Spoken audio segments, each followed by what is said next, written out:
नमस्कार दोस्तों। सोनम वांगचुक के जंतर मंतर पर अनशन का आज 20वां दिन है। सुबह का वक्त है और सोनम जंतर मंतर के स्टेज से उतरकर लड़खड़ाते हुए 2-3-4 सहयोगी उनको मदद करते हुए यहाँ तक लाए हैं, सुबह की नित्य क्रिया से निवृत्त होने के लिए शायद। और 20वें दिन जो खबरें आ रही है, जो मेडिकल चेकअप करने वाले डॉक्टर्स के हवाले से, कि उनकी शारीरिक सेहत लगातार ख़राब हो रही है, उनके शरीर के अलग अलग अंगों पर इसका असर पड़ रहा है, क्योंकि बीपी लो है, शुगर की प्रॉब्लम है और उनको लेकर देश भर में तमाम तरह की चिंताएं हैं। और इस बीच ये भी हुआ कि कल 19वें दिन बहुत सारे पॉलिटिकल लीडर्स भी स्टेज पर आए। हाई कोर्ट में भी, दिल्ली हाई कोर्ट में सोनम की सेहत को लेकर याचिका दायर की गई। और अब जैसे आप देख रहे हैं कि अभिजीत दीपके और उनके सहयोगी सोनम वांगचुक को स्टेज के पीछे की तरफ ले जा रहे हैं। सिर्फ ये इतना बता दो, ये मॉर्निंग नित्य क्रिया के लिए जा रहे हैं। हाँ? तो जैसा कि मैंने बताया, उनके किसी सहयोगी से पूछ के, और सोनम वांगचुक की स्थिति देखकर आप अंदाज़ा लगा सकते हैं कि 20 दिन के अनशन के बाद उनके शरीर और उनकी सेहत पर क्या फ़र्क पड़ा है। आज के बाद 18 तारीख है, 20 तारीख को जंतर मंतर से संसद मार्च का ऐलान किया गया है।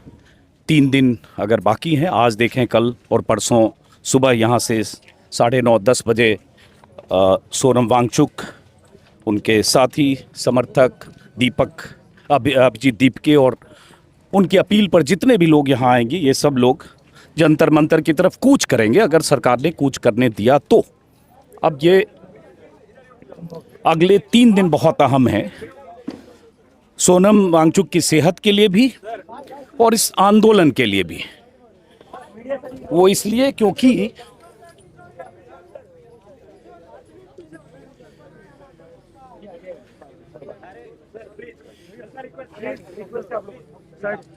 हाँ,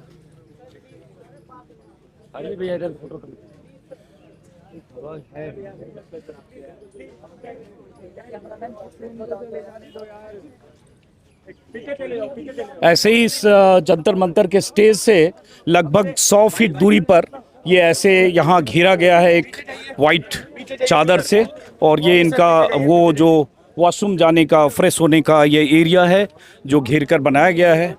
और सुबह अभी उनको स्टेज से यहाँ तक लाया गया है। अब सवाल ये उठता है कि कल भी मैं यहाँ आया था, अनशन के 20 दिन कम नहीं होते और अभी तक सरकार की तरफ से अभी कोई संवाद का सिलसिला शुरू नहीं हुआ है। किसी तरह से कोई कम्युनिकेशन विंडो नहीं खुला है। सरकार का कोई नुमाइंदा, मंत्री तो छोड़िए, सांसद या पार्टी का कोई नुमाइंदा अभी तक किसी तरह से संवाद के दायरे में नहीं आया है।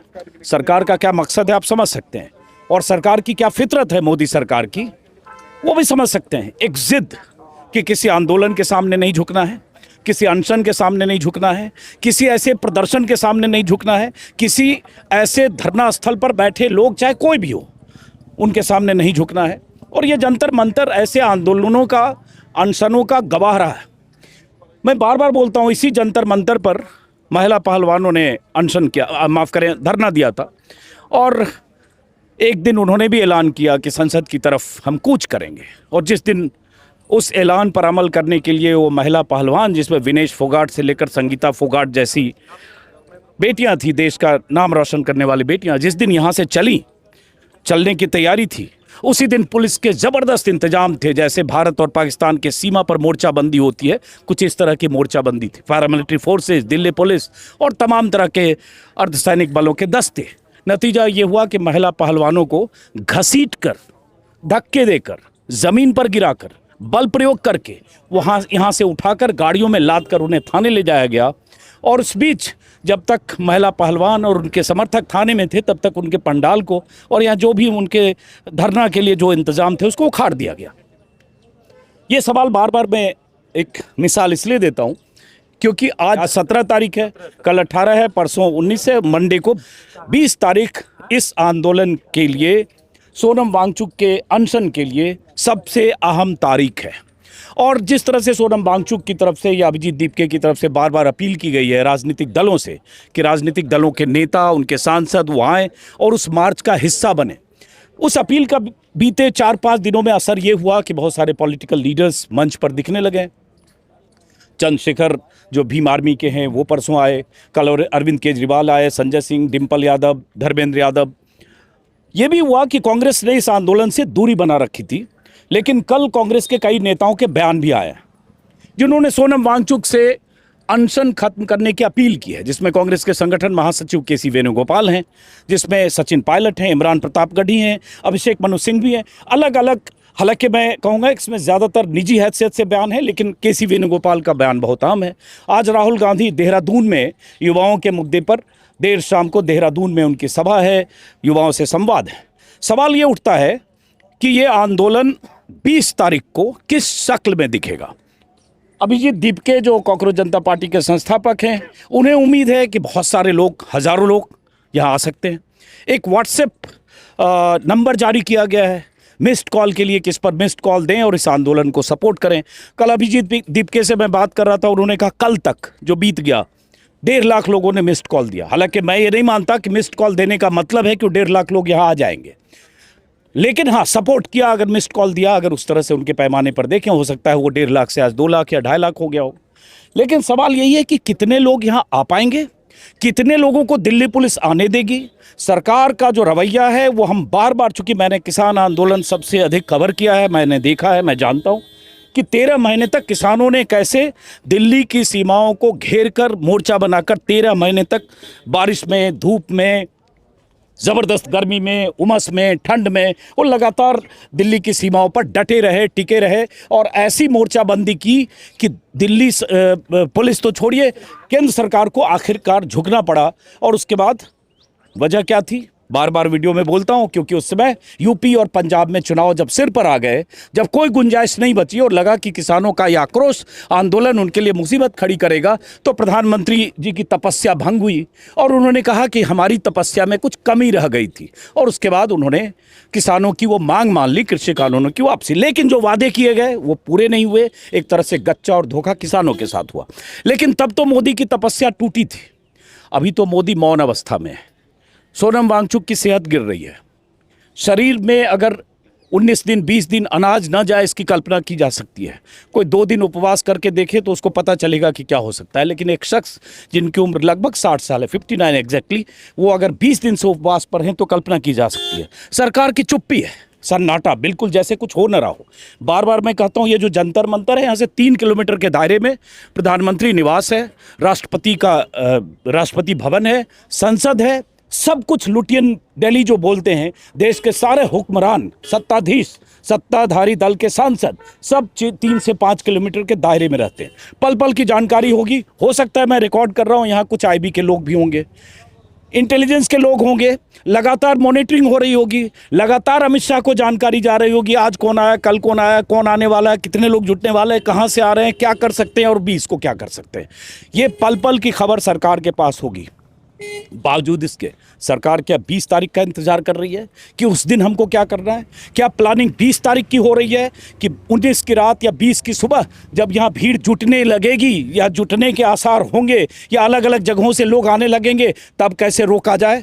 144 का इस्तेमाल करके, संसद की सुरक्षा का हवाला देकर, सांसद और प्रधानमंत्री और मंत्रियों का सुरक्षा का हवाला देकर कि वहाँ तो आप नहीं पहुँच सकते, तो क्या कोई बल प्रयोग हो सकता है?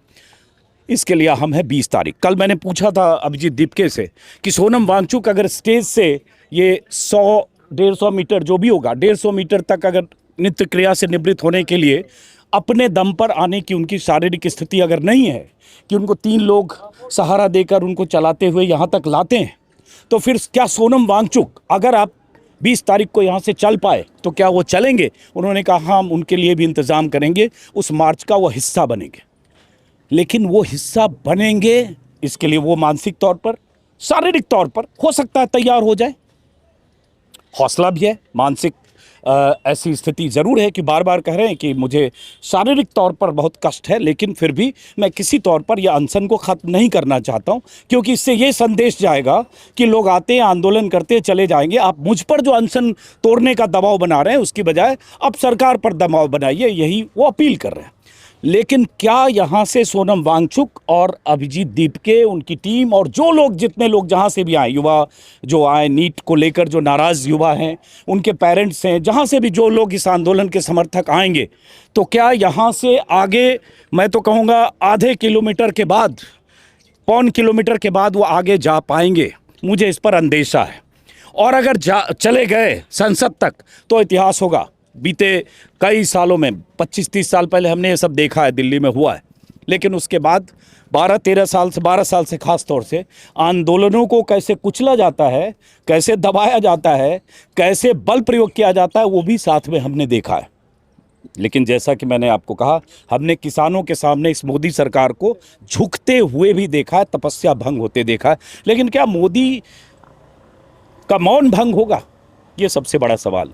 बहुत बार बात होती है कि एक धर्मेंद्र प्रधान के इस्तीफे से क्या बदल जाएगा, कोई दूसरा मंत्री आएगा, फिर पेपर लीक होगा। 12 साल में मेरे ख्याल से 90 से ज़्यादा पेपर लीक हुए, और पेपर लीक कोई बीजेपी सरकार में हुआ ऐसा नहीं है। अशोक गहलोत की सरकार थी राजस्थान में, वहाँ भी पर्चे लीक हुए।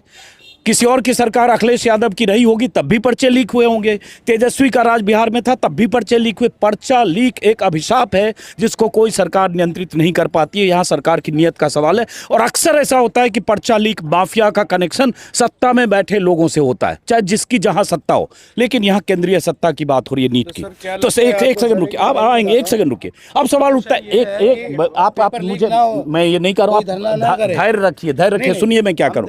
अब सवाल ये उठता है, एक मिनट धैर्य रखो ना। आप जो हम बोल रहे हैं, सुनो आप, मैं क्या कह रहा हूँ, धैर्य। आप जो कह रहे हैं, क्या कहते हैं, बिल्कुल सही। अरे सुनो ना, मैं पहले सुन लो, हम उसके बाद आएंगे। हाँ, अब सवाल ये उठता है, एक मिनट। अच्छा चलो, इन्हीं से बात कर, चलिए बोलिए। ये क्या चीज, ऐसा होना नहीं चाहिए क्या? ये कौन का, मैंने कहा कि ये नहीं होना चाहिए। आप कहना यही चाह रहे हैं, क्या कहते हैं, हम क्या कहना चाह रहे हैं, आप डिसाइड मत करो यार। जो है रेपुटेटेड मीडिया पे हो, चौथा स्तंभ, जो ये बोल रहे हैं वो मैं कहना चाह रहा हूँ, क्या ऐसा होना चाहिए? नहीं होना। जो ये बोल रहे हैं वो मैं कहना चाह रहा हूँ। एक बंदा बैठा हुआ है, तो ये चीज नहीं होना चाहिए।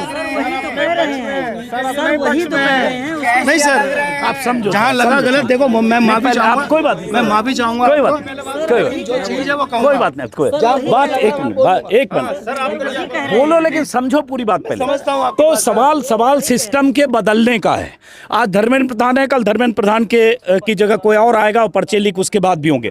तो सवाल सिस्टम के बदलने का, भाई साहब पहले उत्तेजित हो गए बिना समझे हुए। सवाल सिस्टम के बदलने का है। बड़ी लड़ाई है कि परीक्षा को लेकर, एग्जामिनेशन को लेकर, शिक्षा नीति को लेकर वो रिफॉर्म हो जिसमें पर्चा लीक की गुंजाइश खत्म हो, कम से कम न्यूनतम हो। सवाल वो है, सिर्फ व्यक्तियों से नहीं होगा। ये सवाल बार बार सोनम वांगचुक या अभिजीत दीपके से पूछा जाता है, उनका वही जवाब होता है, जैसे भाई साहब ने कहा आक्रोश में, उनका यही जवाब होता है कि इससे जिम्मेदारी तय हो, कम से कम सरकार की अकाउंटेबिलिटी तय हो, कम से कम किसी मंत्री को इस बात का अंदाजा हो कि अगर उसके राज में पर्चा लीक होगा तो उसे इस्तीफा देना पड़ सकता है, जन आंदोलन, युवाओं का आंदोलन हो सकता है। मेरा कहने का आशय है, आप बोलो क्या बोलते हैं। देखिए सर, मेरी बात का बुरा मत मानिए। मैं बुरा कुछ नहीं मानता, पत्रकार हूं मैं, बुरा आप लोग मान जाते हो, मैं नहीं मानता।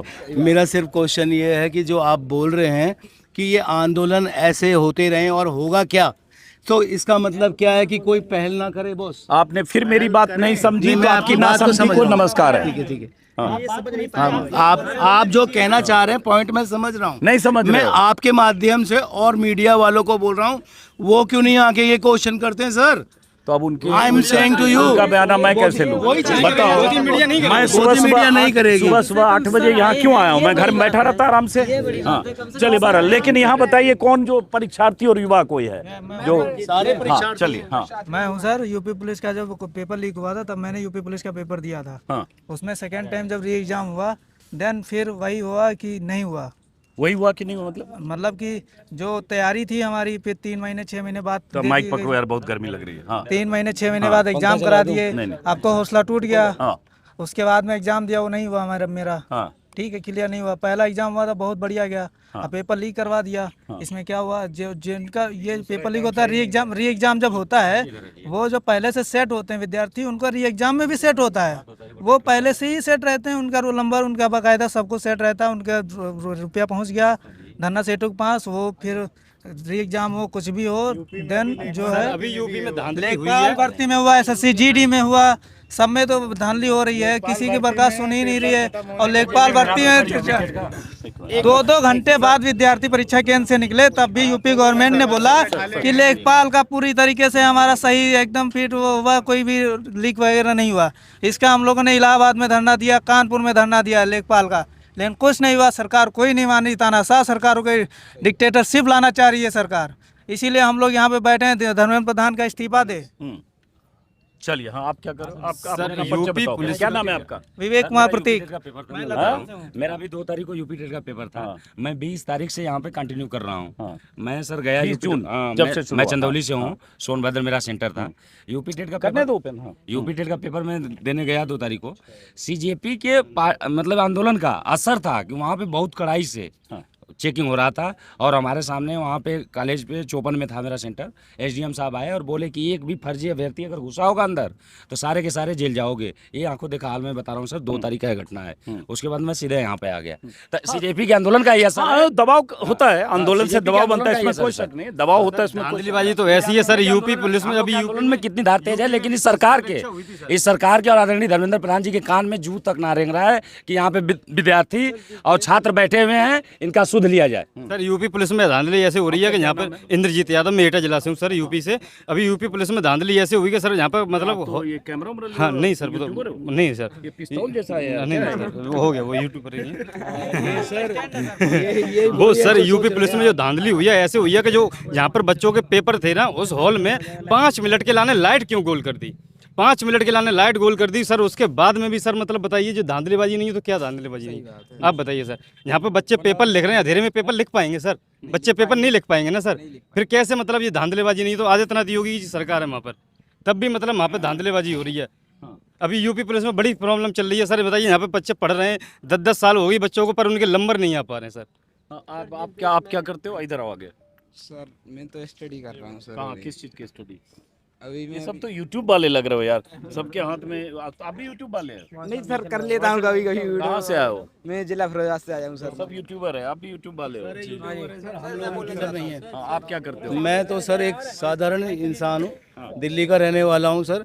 मैं इनकी प्रॉब्लम को लेकर जो यहाँ पे आया हूँ एज ए वॉलंटियर सर। मेरे को सर देखिए, मेरी बात का आप बुरा मत मानिएगा, कोई बुरा नहीं मैं सारी बातें समझता हूँ, मैं सारी बातें समझता हूँ। भाई की प्रॉब्लम है, उन्होंने क्या कहते हैं, देखो दिल्ली पुलिस के लिए करा है, लेकिन ये सिस्टम जो है ना इंटरनली जो माफिया, ये सिस्टम जो है इंटरनली जो है माफियाओं के अधीन है। Everybody are corrupt, you know my dear friend. मैं आपको सीधी सही बात बिल्कुल आपने बोली। लोग क्या है, आपको दिखाएंगे कुछ और हो कुछ, इंटरनली कुछ और हो रहा होगा। राइट चलिए, सर, अब इधर एक मिनट पेपर रुकिए, में इधर। हम जा रहे हैं, पेपर दे रहे हैं, लेकिन क्या सब कुछ क्या आप करें कहाँ पेपर दे रहे हैं भाई? सर, बच्चे हम नहीं पेपर दे दे सकते, रहे हैं। हमारे बच्चे पेपर दे हाँ, रहे हैं। बच्चे दे रहे तो हैं। बच्चों के लिए तो आया हूँ सर मैं हाँ, भी। ठीक है, तो ये बच्चों के बोलो कि बच्चे हमारे आप पेपर किस दे रहे लिए हैं। आए हैं आप बताएं? बच्चे पेपर दे रहे हैं तो इसलिए। आप उसी लिए आए? हाँ, हाँ। आपकी और हमारी उम्र तो क्या फर्स्ट कहते पर्सन में पेपर बोले देने इसलिए लायक मैंने नहीं है कहा, ना? बिल्कुल नहीं है। तो सर वही हमारे बात बच्चे मैं भी भी कहना पेपर चाहता देने लायक हूं। नहीं बस रह गए। पढ़ाई की और वैसे सही बात कही। सर मेरा नाम ऋषभ है, मैं इलाहाबाद विश्वविद्यालय से पत्रकारिता का ही कर रहा हूँ। जैसे सवाल सिर्फ पेपर लीक का नहीं है, ये तो एक मुद्दा हुआ, बाकी सरकार का बहुत सारे मुद्दा है। यहाँ पे देखिए, इथेनॉल क्राइसिस हुआ है, इथेनॉल का हाइक हुआ है, साथ में सोनभद्र में जो जिला है वहाँ पे बालू का उठान हो रहा है और पेड़ों को भी काटा जा रहा है। बाकी ऐसे आप जाएंगे जमीनी स्तर पर, बहुत सारे तमाम ऐसे सवाल हैं जिन्हें मीडिया उठानी चाहिए, लेकिन मीडिया उठा नहीं रही है। अगर ये पहले से थोड़ा जोर रहता और अगर दबाव रहता तो इतना सरकार में इतना हिम्मत नहीं था कि ऐसा नहीं कर पाता। लेकिन यहाँ पर सबसे बड़ी दिक्कत जनता की भी है सर और मीडिया की भी है। एक मिनट, थोड़ा डिस्टर्ब मत करो यहाँ। यहाँ पे सबसे बड़ी दिक्कत सर जनता की भी है और मीडिया की भी है। सारे ये एजुकेशन, हमारे जो देश का एजुकेशन है, अगर इसमें फॉल्ट नहीं रहता तो सारे जो नेताओं के बच्चे बाहर पढ़ते हैं वो देश में मेरे क्यों नहीं पढ़ते? उनको भी देश में ही शिक्षा दिलवानी चाहिए, क्यों वो बाहर जाके पढ़ते हैं? हम ही लोग इस देश के वो हैं तुच्छ प्राणी हैं जो हम ही लोग यहाँ पे वो करें। आखिर में नहीं नहीं सर, उनको भी अपने देश के, उनको भी अपने स्वास्थ्य विभाग पे भरोसा रहना चाहिए।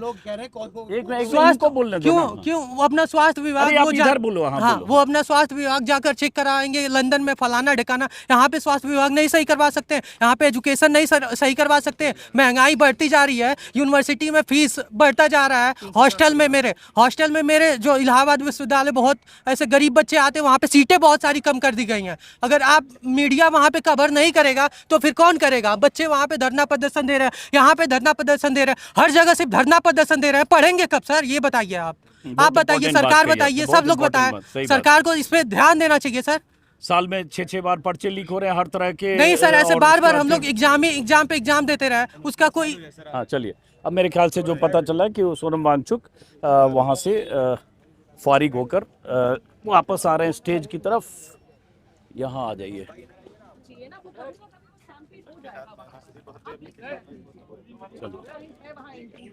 अरे उधर आ। एक मिनट इधर।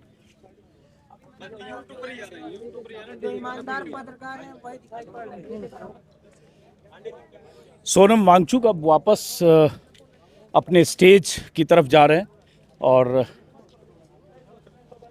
जो 5-6 वॉलंटियर्स हैं कॉकरोच जनता पार्टी के, अभिजीत दीपके के साथी लोग, वो उनको सहारा देकर स्टेज की तरफ ले जा रहे हैं और उस पर दिन भर वो स्टेज पर होंगे। और आज मुमकिन है बहुत सारे पॉलिटिकल लीडर्स या अलग अलग संगठनों के लोग उनसे देश भर से मिलने आते हैं, वैसे ही मिलने आएंगे।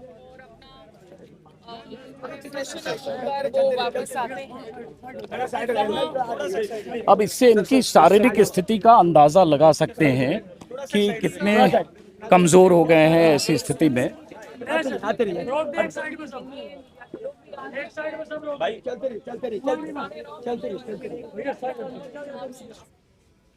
कल सोनम वांगचुक का जब मेडिकल टेस्ट हुआ था तो लगभग 9.5 किलो वेट कल कम हो गया था और आज अभी किसी समय मेडिकल रिपोर्ट जब आएगी, मेडिकल टेस्ट होगा, चेकअप होगा, जैसे डॉक्टर भी दिख रहे हैं, तो पता चलेगा कि कितना वेट लॉस हुआ है। अमूमन लगभग आधा किलो 750 ग्राम डेली उनका वेट लॉस हो रहा है। और जैसा कि मैंने कहा, आज 20वां दिन है सोनम वांगचुक के अनशन का और सुबह का वक्त है, लेकिन कितनी उमस और कितनी गर्मी है आप मेरे चेहरे पर आए पसीने से भी आप अंदाज़ा लगा सकते हैं। कुछ लोग यहाँ 200, 250, 300 लोग हैं। आयशा के आंदोलनकारी छात्र भी बैठे हैं अनशन पर, कुछ और संगठनों के छात्र हैं और धीरे धीरे अभी लोगों का आना शुरू होगा और शाम होते होते जंतर मंतर पर काफ़ी भीड़ हो जाती है। और जैसा कि अनुमान है कि चूँकि 20 मार्च को संसद चलो का कॉल दिया गया है, ऐलान किया गया है, इसलिए मुमकिन है कल परसों वीकेंड है, शनिवार और रविवार, कि कल परसों यहाँ ज़्यादा भीड़ होगी। सोनम वांगचुक की तरफ से, अभिजीत दीपके की तरफ से ये अपील की गई है तमाम राजनीतिक दलों को कि वो अपने सांसदों के साथ या तमाम राजनीतिक दलों के नुमाइंदे यहाँ आएँ और इस मार्च में हिस्सा लें। अब ये देखना होगा कि परसों, चूँकि माफ़ करिए 20 तारीख को संसद का मानसून सत्र शुरू हो रहा है, तो ये देखना होगा कि उस दिन मानसून सत्र के पहले दिन विपक्षी दलों के कितने नेता, कितने सांसद जंतर मंतर पर यहाँ आते हैं सोनम वांगचुक के समर्थन में और उस मार्च का हिस्सा बनते हैं, जो मार्च यहाँ से इस स्टेज से संसद की तरफ होना है। और न सिर्फ उस दिन ये तय होगा कि उन सांसदों या नेताओं की मौजूदगी से कि कितने विपक्ष के सांसद या नेता यहाँ आते हैं, बल्कि उस दिन ये भी तय होगा कि इन्हें, सोनम वांगचुक को, इनके जो समर्थक, जो भी इस आंदोलन के सपोर्टर होंगे, जो उस मार्च में हिस्सा लेना चाहेंगे, उन्हें यहाँ से कितनी दूर तक पुलिस जाने देती है। क्योंकि सरकार और सरकार की एजेंसियाँ लगातार नज़र रख रही होंगी यहाँ जुटने वाली भीड़ पर, सोनम वांगचुक को मिल रहे समर्थन पर।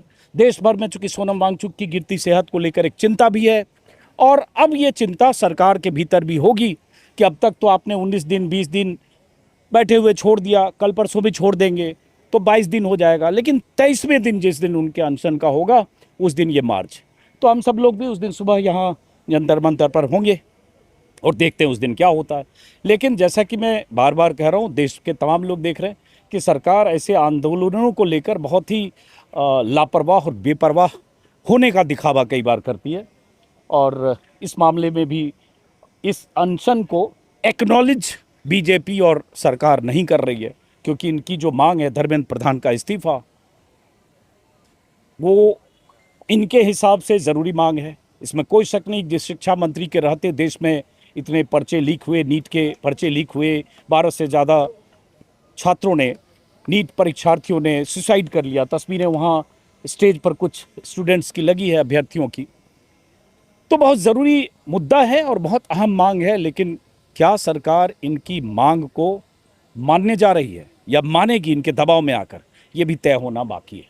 लेकिन उसके साथ सबसे बड़ा सवाल और ज़रूरी है कि विपक्ष का कितना सपोर्ट, समर्थन इस सीजेपी के उस मार्च को मिलता है 20 तारीख को। क्योंकि जब ये यहाँ मोर्चा शुरू हुआ था 20 जून को, शुरुआती दिनों में सीजेपी के फाउंडर और नेताओं का मानना था कि युवाओं का आंदोलन है, हम पॉलिटिकल पार्टिसिपेशन के पक्ष में नहीं हैं, हम चाहते हैं युवा देश भर के इसमें शरीक। लेकिन एक स्टैंड में बदलाव आया 8, 9, 10 जुलाई को, और उसके बाद भी कि तमाम विपक्ष के नेताओं को चिट्ठी लिखकर उनसे अपील की गई है कि इस आंदोलन का हिस्सा बने, सपोर्ट करें। और ख़ास बात, उस अपील में जेपी नड्डा और जो पूर्व अध्यक्ष, मौजूदा अध्यक्ष हैं नितिन नवीन, उनका भी नाम है, राहुल गांधी का तो है ही। तो बहरहाल नज़र होगी हमारी, अब जैसे धीरे धीरे लोग जुटने लगे हैं। और अगले 3 दिन तक 20 तारीख तक जो भी होगा इस आंदोलन की दिशा जो भी दिखेगी, और उसके बाद भी अगर ये जारी रहा तो हमारे YouTube चैनल पर लगातार आप देख सकते हैं छात्रों की, युवाओं की आवाज़। और सोनम वांगचुक एक चूँकि अहम और ज़रूरी मुद्दे को लेकर यहाँ अनशन पर बैठे हैं, तो क्या कुछ होता है। फ़िलहाल जंतर मंतर से इस वीडियो को मैं ख़त्म करता हूँ, फिर मुलाकात होगी। नमस्कार।